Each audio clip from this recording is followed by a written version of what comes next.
Salam saudara-saudara yang dikasihi oleh Tuhan Yesus Kristus.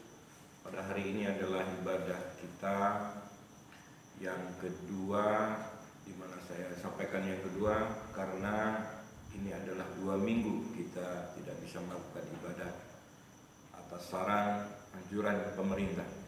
Dan pada hari ini, video ini untuk menyampaikan pesan Tuhan di hari Minggu, dan di mana kita bisa bersama-sama beribadah kepada Tuhan di rumah saudara. Anda bisa melakukan rangkaian ibadah di rumah yang sudah saya sampaikan pada minggu yang lalu. Dan kali ini kita akan membahas akan pesan Tuhan, yaitu bagaimana kita diminta oleh Tuhan untuk memiliki pengetahuan dan begitu juga memiliki akan pewahyuan di masa yang akan datang. Tidak seperti orang-orang Farisi dan orang-orang Saduki yang meminta tanda. Nah, Yesus berkata kepada mereka bahwa mereka hanya melihat satu tanda, yaitu sebuah tanda dari tanda Nabi Yunus. Karena mereka dianggap Tuhan tidak berhak untuk melihat sebuah tanda-tanda di akhir zaman. Coba kita lihat di dalam Matius pasal yang ke-16, ayat yang pertama. Kita berkata, kemudian datanglah orang-orang Farisi dan Saduki hendak mencobai Yesus. Mereka meminta supaya memperlihatkan suatu tanda dari sorga kepada mereka. Tetapi jawab Yesus, pada petang hari karena langit merah, kamu berkata hari akan cerah. Dan pada pagi hari karena langit merah dan redup, kamu berkata hari buruk. Rupa langit kamu tahu, membedakannya, tetapi tanda-tanda zaman tidak. Dan ayat yang keempat, Alkitab berkata, angkatan yang jahat dan tidak setia ini menuntut suatu tanda, tetapi kepada mereka tidak akan diberikan tanda selain tanda Nabi Yunus. Lalu Yesus meninggalkan mereka dan pergi. Alkitab menceritakan bagaimana orang Farisi dan orang Saduki hendak mencobai Yesus. Mereka meminta supaya Tuhan Yesus memperlihatkan suatu tanda dari sorga kepada mereka. Tapi Yesus menjawab mereka, pada petang hari karena langit merah, kamu berkata hari akan cerah. Artinya secara fisik manusia bisa mereka-reka apa yang terjadi di alam semesta ini. Pada waktu langit merah, orang-orang pada zaman dahulu bahkan sampai saat ini percaya bahwa hari akan cerah. Jadi kalau ada matahari sudah mulai memerah menyinari langit, maka semua orang berkata bahwa itu pasti hari akan cerah. Dan pada pagi hari, kata Tuhan Yesus, karena langit merah dan redup, maka kamu berkata hari buruk. Maka Tuhan menyimpulkan, rupa langit kamu tahu, membedakannya, tetapi tanda-tanda zaman tidak. Itulah argumen Tuhan Yesus kepada orang Farisi dan orang Saduki. Artinya secara fisik kita bisa melihat sebuah tanda di langit seperti apa. Kalau langit sudah mulai menunjukkan ada matahari yang memerah, maka kita bisa berkata bahwa itu hari pasti cerah. Kalau sudah mulai ada guntur dan sebagian gelap, maka kita berkata pasti hari itu akan hujan, dan hujan pasti turun. Nah, saudara-saudara, mari kita coba lihat apa kata firman Tuhan di dalam Lukas pasal yang ke-12 ayat yang ke-54. Yesus berkata pula kepada orang banyak, apabila kamu melihat awan naik di sebelah barat, segera kamu berkata akan datang hujan, dan hal itu memang terjadi. Dan apabila kamu melihat angin selatan bertiup, kamu berkata, hari akan panas terik, dan hal itu memang terjadi. Hai orang-orang munafik, rupa bumi dan langit kamu tahu menilainya. Mengapakah kamu tidak dapat menilai zaman ini? Dan mengapakah engkau juga tidak memutuskan sendiri apa yang benar? Tuhan Yesus juga menyampaikan sesuatu kepada orang banyak, di mana secara pengetahuan setiap awan yang naik di sebelah barat maka pasti akan datang hujan, dan Alkitab menjelaskan memang itu terjadi. Dan apabila kita melihat angin selatan bertiup, maka kita berkata hari pasti akan terik panas, dan hal itu memang terjadi. Jadi manusia ini memiliki sebuah pengetahuan. Pengetahuan itu berdasarkan dari siklus yang selalu menetap di dalam dunia ini. Artinya matahari akan terbit dan kemudian akan tenggelam. Kalau ada gemuruh, awan sudah tebal, pasti kita dapat memastikan itu akan hujan. Kalau ada matahari sudah mulai merkah merah di pagi hari, maka kita pastikan hari pasti cerah. Jadi pengetahuan-pengetahuan yang sifatnya alamiah bisa kita mengenalinya. Tapi Tuhan mengkritik semua orang banyak yang di sekitarnya, dan begitu juga mengkritik orang Farisi dan Saduki. Pengetahuan bisa kita simpulkan, bisa kita dalami, bisa kita konklusikan, tapi tanda-tanda zaman tidak. Nah, apa maksudnya? Kenapa kita tidak bisa menilai tanda-tanda zaman, tanda akhir zaman, tapi tanda-tanda yang terdiri ataupun yang terjadi di bumi ini kita bisa pastikan, kita bisa tahu. Sampai Tuhan berkata begini, dan mengapakah engkau juga tidak memutuskan sendiri apa yang benar? Nah, saudara yang dikasihi Tuhan, hari ini adalah di mana kita merasa sepenanggungan, sependeritaan karena dunia, baik Indonesia bahkan juga bangsa-bangsa mengalami hal yang sama akibat virus corona, dan banyak sekali kematian di negara-negara maju seperti Amerika, Spanyol, juga Italia mengalami hal yang sama, kematian yang terus meningkat sampai bilangan belasan ribu orang, yang terpapar pun sampai ratusan ribu orang.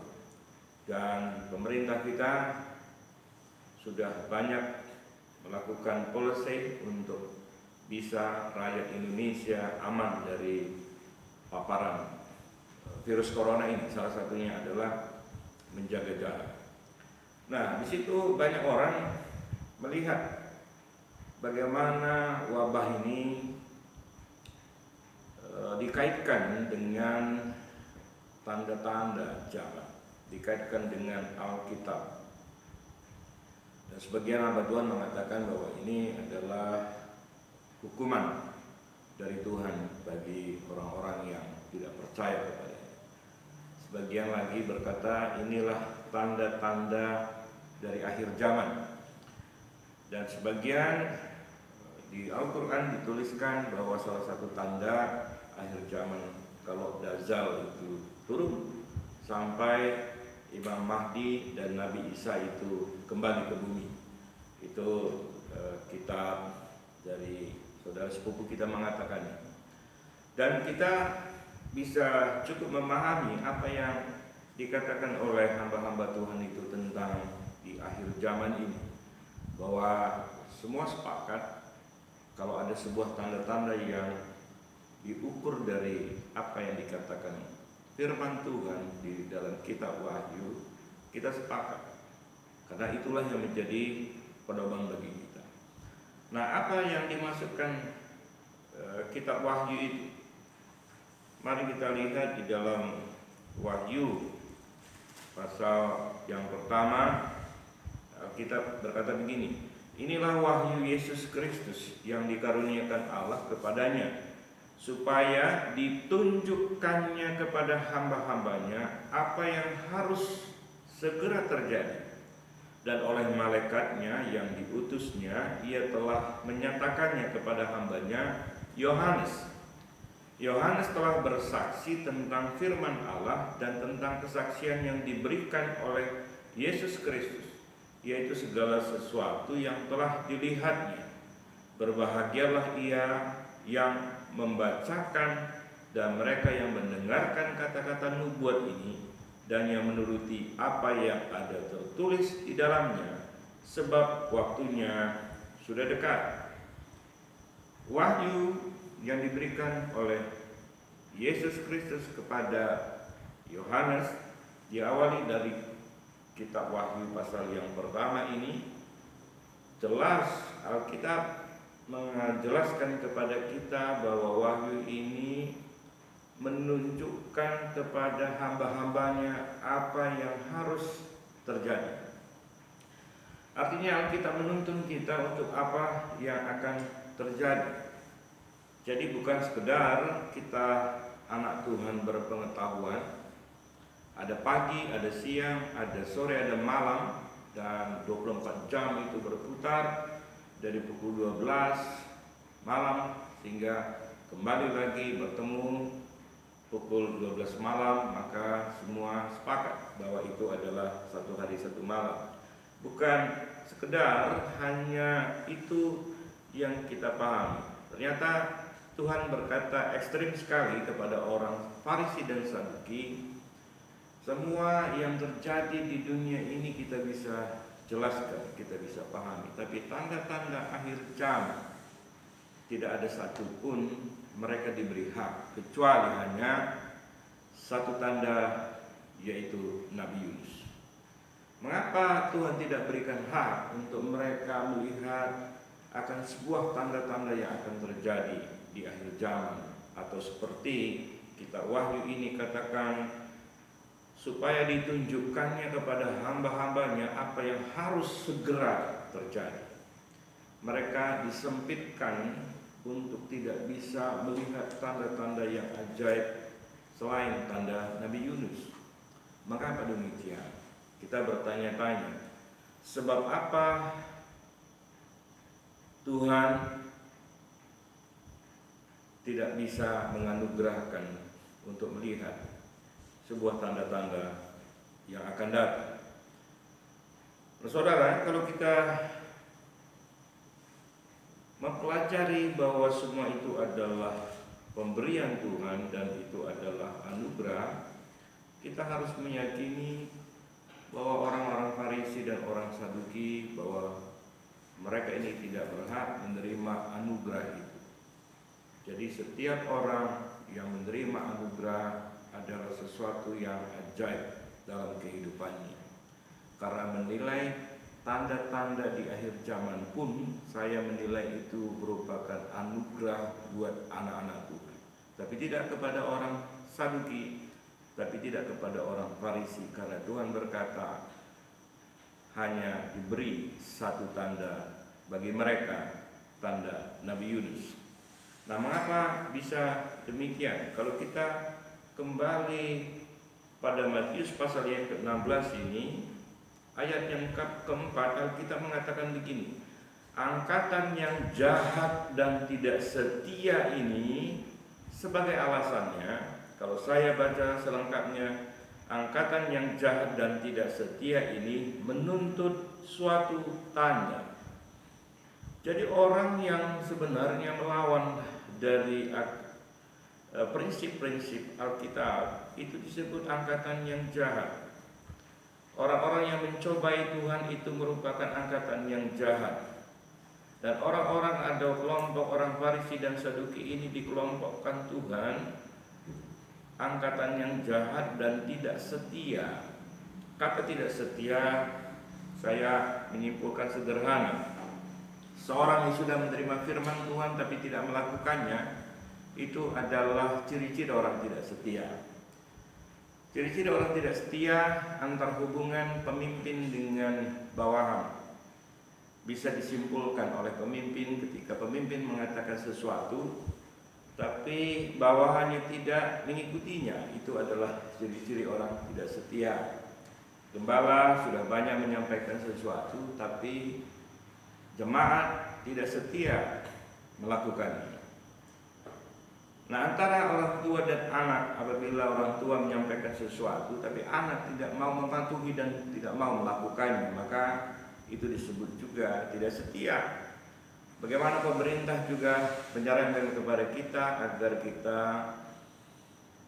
jauh dari kerumunan, agar kita tetap di rumah, dan kalaupun keluar karena begitu perlu, maka pemerintah mengatakan jaga jarak 1-2 meter supaya tidak terpapar akan virus corona. Kalau kita tidak mau melakukannya, maka kita disebutkan adalah angkatan yang jahat ini dan tidak setia.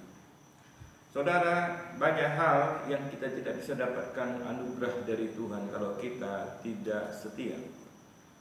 Dan juga kita tidak bisa mendapatkan anugerah dari Tuhan kalau juga tidak kita menjadi angkatan yang jahat, diklasifikasikan sebagai angkatan yang jahat. Saudara, menilai zaman, menilai akhir zaman pun itu adalah anugerah. Kalau saudara mencoba-coba menilai akhir zaman, tapi saudara tidak pernah setia, saya berkata tidak bisa engkau menilai akhir zaman. Kenapa begitu? Karena prinsipnya dalam Alkitab Matius pasal yang ke-16 itu berkata begitu. Karena angkatan-angkatan yang jahat dan tidak setia itu menuntut tanda. Tanda apa? Tanda dari mana Tuhan itu. Maka hari ini kita bisa belajar pada pesan minggu yang saya sebutkan, minggu yang kedua kita tidak bersama-sama ibadah, tapi ini adalah minggu yang pertama yang siogianya kita harus perjamuan kudus. Saya juga mengajak saudara kalau bisa Anda buat perjamuan kudus dengan roti, harusnya roti yang tidak beragi, dan Anda bisa ambil sirup yang berwarna merah, Anda lakukan perjamuan kudus di rumah. Hari ini memang minggu pertama, tapi saya menyebutkan ini adalah minggu kedua kali kita tidak bisa bersama-sama beribadah. Jadi saudara, kalaupun saudara disampaikan untuk bisa hari ini, hari Minggu ini Anda beribadah, tapi Anda tidak mau melakukannya, maka sebenarnya Anda tidak setia. Nah, bagaimana cara Tuhan membimbing kita kepada sebuah penyataan dalam kitab Wahyu? Coba kita lihat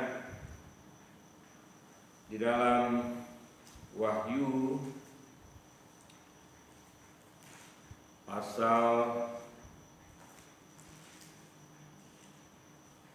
sebentar saya buka dulu Alkitab saya. Wahyu pasal 14. Saya akan bacakan buat kita semua. Dan aku melihat sesungguhnya anak domba berdiri di bukit Sion dan bersama-sama dengan dia 144.000 orang. Dan di dahi mereka tertulis namanya dan nama Bapanya. Anda catat, bersama-sama dengan dia 144.000 orang bersama dengan dia. Dia siapa? Bersama dengan Yesus ada 144.000 orang. Dan di dahi mereka ini tertulis nama Yesus dan Bapanya. Lihat ayat yang kedua. Dan aku mendengar suatu suara dari langit bagaikan desau air dahsyat, desau air bah, dan bagaikan guruh yang dahsyat. Dan suara yang kudengar itu seperti bunyi pemain-pemain kecapi yang memetik kecapinya. Mereka menyanyikan suatu nyanyian baru di hadapan takhta dan di depan keempat makhluk dan tua-tua itu. Dan Anda catat, tidak seorang pun yang dapat mempelajari nyanyian itu selain daripada 144.000 orang yang telah ditebus dari bumi itu. Mereka adalah orang-orang yang tidak mencemarkan dirinya dengan perempuan-perempuan, karena mereka murni sama seperti perawat. Mereka adalah orang-orang yang mengikuti anak domba itu kemana saja ia pergi. Mereka ditebus dari antara manusia sebagai korban-korban sulung bagi Allah dan bagi anak domba itu. Dan di dalam mulut mereka tidak terdapat dusta, mereka tidak bercela. Anda lihat ini, bagaimana perikop ini berkata anak domba dan pengikutnya yang ditebusnya. Kalau saya bisa mempelajari bahwa Tuhan bersama dengan 144.000 orang, dan di dahi mereka tertulis nama Kristus dan nama Bapaknya, di mana mereka menyanyikan suatu nyanyian baru di hadapan takhta dan di depan keempat makhluk dan tua-tua itu, dan tidak seorang pun yang dapat mempelajari nyanyian itu selain daripada 144.000 orang yang telah ditebus dari bumi itu. Mereka adalah orang-orang yang tidak mencemarkan dirinya. Di akhir ayat ini, pada ayat yang kelima, dan di dalam mulut mereka tidak terdapat dusta, mereka tidak bercela. Nah, saudara yang dikasihi Tuhan, dalam kitab Wahyu pasal 14 ini jelas bagaimana Alkitab mengatakan, dan beberapa kajian teologi, jumlah orang Yahudi harus penuh dengan 144.000 orang yang menerima Dia sebagai Tuhan dan Juru Selamat, yaitu adalah orang-orang mesianik yang percaya kepada Kristus. Dan kemudian di dahi mereka tertulis nama Kristus dan nama Bapa. Artinya untuk mengetahui, untuk mempelajari nyanyian-nyanyian baru. Dan Alkitab menjelaskan tak seorang pun yang bisa mempelajari nyanyian itu selain daripada 144.000 orang yang telah ditebus dari bumi itu. Saya bisa menyimpulkan begini, kalau kita sebagai seorang Kristen yang gak pernah mengikuti kemana anak domba itu pergi, tidak pernah kita iring dia seserius di dalam hidup kita, dan kemudian kita hanya biasa-biasa saja mengiring Kristus, tiba-tiba kita mengatakan kita bisa melihat tanda. Saya pikir tidak logis seorang bisa menuntut tanda-tanda kalau tidak ada di dalam sebuah keintiman yang ajaib dan luar biasa. Jadi kalau saudara-saudara sering menerawang awan, tiba-tiba awan sudah kayak dianggap naga, kemudian di awan Anda bisa melihat seperti ular besar. Tiba-tiba saya melihat awan itu bukan seperti yang Anda lihat. Saya lihat awan itu biasa-biasa saja. Fenomena bentuk awan Anda bisa kisahkan.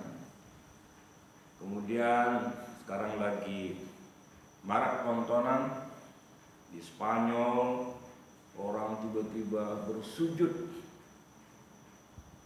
Mereka menyembah Tuhan. Mereka sepertinya bertobat. Ada video lagi yang menjelaskan bagaimana satu orang berlari-lari dengan pengeras suara ada di apartemen di downtown di satu kota di Israel, dan itu menjadi kegembiraan karena mereka menyanyikan shalom, menyanyikan haleluya bagi Tuhan. Kita sangat menyukai peristiwa-peristiwa pertobatan seperti itu. Tapi kalau kita tidak serius, setelah itu tidak serius mengiring Tuhan, kita tidak serius mengasihi Tuhan, maka kita sepertinya menuntut hak untuk bisa bernubuat, untuk kita bisa menandai zaman-zaman ini apa yang kelak akan terjadi. Saya pikir kita keliru. Saya orang yang bukannya terlalu gampang dengan atau tertarik dengan hal-hal yang demikian, karena buat saya pengalaman pribadi berjalan bersama dengan Kristus adalah didikannya yang ajaib. Mengerti perasaannya, mengerti detak jantungnya. Nah, persoalan anak-anak Tuhan yang memiliki kasih yang mula-mula bergelora dan selalu ada di perkumpulan berdoa dan mengekspresikan hidup dan cintanya kepada Tuhan dengan membagi-bagikan sembako, membagikan makanan di pinggir-pinggir jalan, memberikan kepada abang-abang ojek online, dan berkunjung ke rumah sakit dan membagikan makanan-makanan di rumah sakit tanpa menghiraukan mereka akan bisa saja terkena paparan virus corona, dan mereka ada di garda terdepan untuk meluapkan atau memberikan kasih Kristus kepada orang-orang banyak. Ya, kita bersyukur dengan apa yang saudara-saudara lakukan. Tapi perjalanan bersama Kristus itu panjang, saudara. Tidak segampang yang Anda lakukan. Seperti yang melakukan kebaikan, maka bereslah hubunganmu dengan Kristus. Saya berkata, tidak. Karena setiap orang yang jahat di mata Tuhan, maka dia akan memiliki hanya sebuah satu tanda, mujizat. Tanda-tanda yang bisa dia hanya alami dalam satu hal saja. Tapi orang yang mengerti betul bahwa orang-orang yang bersama dengan Kristus adalah orang-orang yang hidupnya tidak cemar, tidak ada dusta di mulutnya, dan hidup dalam kebenaran, maka dialah orang-orang yang berhak untuk mengerti atas hari esok apa yang terjadi. Kalau Anda baca di dalam Wahyu pasal 14 sampai seterusnya, di situ perikopnya dikatakan pemberitahuan tentang penghakiman di dalam ayat yang ke-6, dan Anda baca sampai seterusnya. Maka di situ Anda bisa ketahui bagaimana Injil dipegang pada ayat yang ke-6. Saya bacakan buat saudara. Dan aku melihat seorang malaikat lain terbang di tengah-tengah langit, dan padanya ada Injil yang kekal untuk diberitakannya kepada mereka yang diam di atas bumi, dan kepada semua bangsa dan suku dan bahasa dan kaum. Dan ia berseru dengan suatu nyanyian, takutlah akan Allah dan muliakanlah Dia, karena telah tiba saat penghakimannya, dan sembahlah Dia yang telah menjadikannya langit dan bumi dan laut dan semua mata air. Alkitab mengatakan malaikat memegang Injil yang kekal untuk diberitakannya kepada mereka yang diam di atas bumi, dan kepada semua bangsa dan suku dan bahasa dan kaum. Artinya, saudara, malaikat mengambil alih peran semua manusia, karena manusia sebenarnya banyak sekali kelemahan, banyak sekali dosa, banyak sekali perbuatan-perbuatan yang sebenarnya kita menyakiti hati Tuhan, tapi kita tidak pernah merasa bersalah. Kita merasa sangat rohani. Tapi Alkitab menjelaskan ada malaikat yang memegang Injil untuk dia sendiri memberitakannya. Saya juga bisa percaya dengan keadaan seperti ini. Banyak pertobatan terjadi karena virus corona, karena malaikat sudah mulai memegang Injil yang kuat yang akan diberitakannya kepada mereka yang diam di atas bumi dan kepada semua bangsa dan suku dan bahasa dan kaum. Maka disitulah terjadi penghakiman. Nah saudara, kalau saudara masih kanak-kanak rohani,